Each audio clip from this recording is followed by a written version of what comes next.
I will respond one of the messages sa atong followers.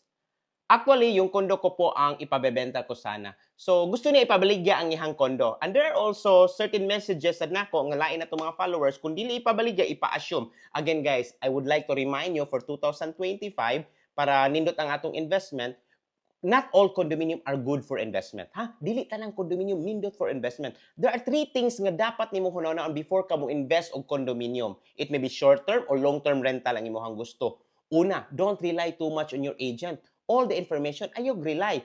Pero, mutuo ka, but not rely all. You need also to check sa imuhang end kung unsay history anang property, especially sa ihang price. Natay gitawag og introductory price, pilay presyo during the pre-selling. Naasad siya presyo karon. So dapat ana ni kuha kag property during the pre-selling stage. Why? Because barato pa man siya. Because once mo palit ka og property karon na, it is a potential threat. For example, barato sa una, din karon ka ni palit, potential threat to ang property nga nipalit og sa una because barato man, kaya niya mo dive og presyo. Ikatulo, dapat ang property naa sa sakto nga location. If the locations are good nga daghang turista coming in and coming out, so nindot na siya diha i-invest nimo into rental properties. It may be short-term or it may be long-term rental.